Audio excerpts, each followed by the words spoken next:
Assalamualaikum warahmatullahi wabarakatuh.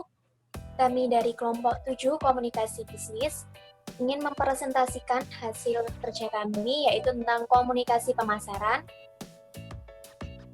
Perkenalkan, nama saya Sulistianingsih, absen 28, dan rekan saya Alivia Ramadhani, absen 2.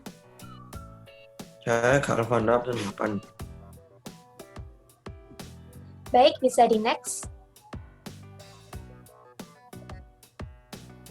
Pokok bahasan yang akan dibahas yaitu yang pertama, pengertian pemasaran, yang kedua, pengertian komunikasi pemasaran, yang ketiga, tujuan komunikasi pemasaran, yang keempat, model komunikasi pemasaran, yang kelima, jenis komunikasi pemasaran, dan yang terakhir yaitu pengembangan komunikasi pemasaran.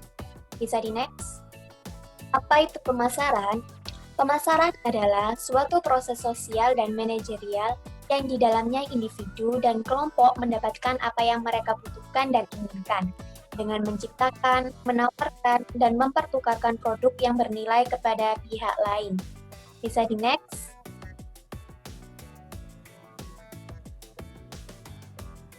Oke. Apa yang dimaksud dengan komunikasi pemasaran? Menurut Basus Swasta dan Irawan tahun 2001, komunikasi pemasaran adalah kegiatan komunikasi yang dilakukan oleh pembeli dan penjual dan merupakan kegiatan yang membantu dalam pengambilan keputusan di bidang pemasaran serta mengarahkan pertukaran agar lebih memuaskan dengan cara menyadarkan semua pihak untuk berbuat yang lebih baik lagi. Jadi, komunikasi pemasaran itu merupakan pertukaran informasi dua arah antara pihak atau lembaga-lembaga yang terlihat dalam pemasaran. Komunikasi dalam marketing dapat dibagi atas 3 bagian penting menurut OKAUT, yaitu harus ada komunikator yang bertindak sebagai sender, harus ada receiver yang akan menerima berita dari komunikator, dan yang terakhir yaitu harus ada alat untuk menyampaikan pesan berupa saluran yang bertindak sebagai media saluran berita. Bisa di next.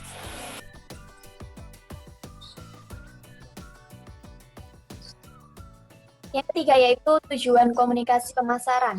Di sini ada 3 tujuan komunikasi pemasaran, yaitu komunikasi informatif, menyebarkan informasi baik itu mengenai produk maupun tentang perusahaan itu. Yang kedua yaitu komunikasi persuasif, membujuk atau mempengaruhi untuk melakukan pembelian sebuah produk. Dan yang terakhir yaitu komunikasi mengingatkan kembali, mengingatkan halayak atau audiens untuk melakukan pembelian kembali. Next.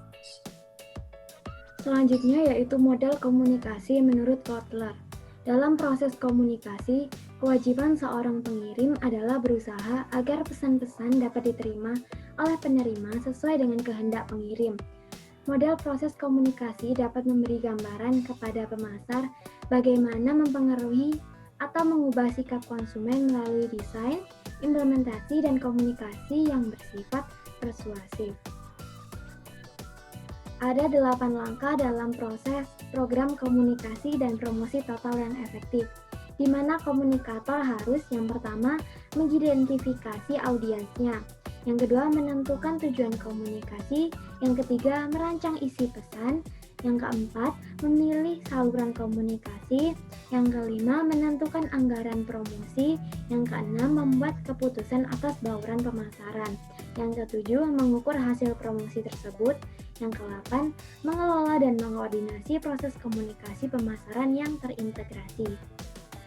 Ada 2 model dalam proses komunikasi bisnis. Yang pertama yaitu model makro proses komunikasi bisnis. Model makro komunikasi dengan 9 elemen. 2 elemen merepresentasikan pihak utama dalam komunikasi pengirim dan penerima. 2 elemen lainnya merepresentasikan alat komunikasi utama pesan dan media. 4 elemen mempresentasikan fungsi utama komunikasi utama penyajian atau encoding, pengertian atau decoding, respon, dan umpan balik atau feedback. Elemen terakhir dalam sistem adalah gangguan atau noise. Yang kedua yaitu model mikro proses komunikasi. Model mikroproses komunikasi pemasaran berkonsentrasi pada respon spesifik konsumen terhadap komunikasi. Ada 4 model hierarki respon klasik. Semua model ini mengasumsikan bahwa pembeli melewati tahap kognitif, afektif, dan tahap perilaku. Selanjutnya yaitu jenis komunikasi pemasaran atau promosi. Menurut Kotler dan Armstrong ada 5 bauran komunikasi pemasaran. Di antaranya yaitu yang pertama iklan atau advertising, yang kedua promosi penjualan atau sales promotion, yang ketiga yaitu hubungan masyarakat atau public relation, yang keempat yaitu penjualan secara pribadi atau personal selling, dan yang terakhir yaitu pemasaran langsung atau direct marketing.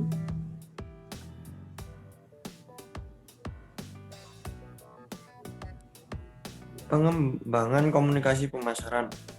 Adapun beberapa pengembangan komunikasi pemasaran yang dapat dilakukan oleh komunikator sebagai berikut. Yang pertama, mengidentifikasi audiens yang dituju. Audiens dapat diartikan sebagai calon pembeli produk perusahaan pemakai saat ini, penentu keputusan, atau pihak yang mempengaruhi. Audiens itu dapat terdiri dari individu, kelompok, masyarakat tertentu, atau masyarakat umum. Yang kedua, menentukan tujuan komunikasi tersebut. Setelah pasar sasaran dan karakteristiknya diidentifikasi, komunikator pemasaran harus memutuskan tanggapan yang diharapkan dari audiens. Tanggapan terakhir yang diharapkan dari audiens adalah pembelian, kepuasan yang tinggi, dan cerita dari mulut ke mulut yang baik. Next.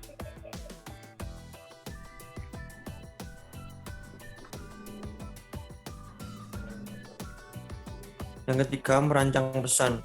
Setelah menentukan tanggapan yang diinginkan dari audiens, komunikator selanjutnya mengembangkan pesan yang efektif.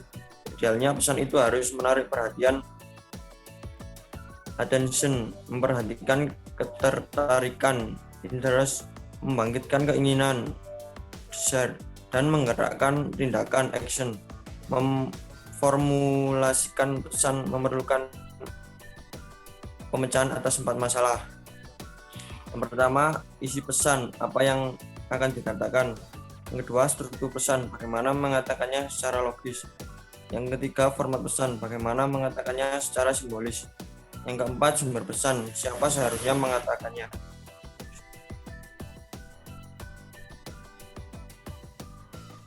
Yang keempat, memilih saluran komunikasi. Saluran komunikasi terdiri dari 2 jenis, yaitu saluran komunikasi personal, mencakup 2 orang atau lebih yang berkomunikasi secara langsung satu sama lain.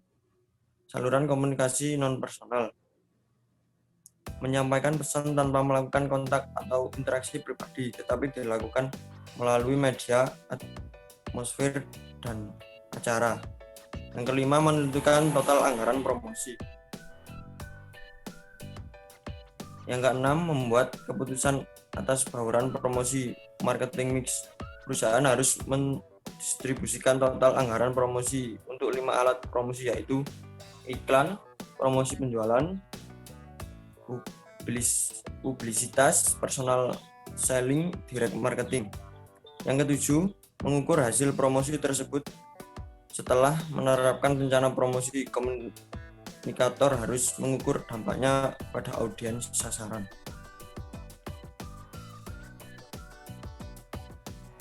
Yang kedelapan, mengelola dan mengkoordinasikan proses komunikasi pemasaran terintegrasi. Banyak perusahaan masih sangat mengandalkan 1 atau 2 alat komunikasi untuk mencapai tujuan komunikasinya. Praktik ini terus berlangsung meski sekarang ini terjadi disintegrasi dari pasar massal ke banyak pasar kecil. Masing-masing memerlukan pendekatan komunikasi tersendiri.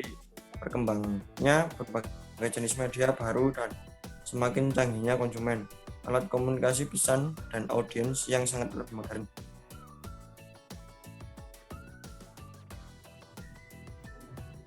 Terima kasih atas perhatiannya, kurang lebihnya mohon maaf. Demikian dari kelompok kami. Assalamualaikum warahmatullahi wabarakatuh.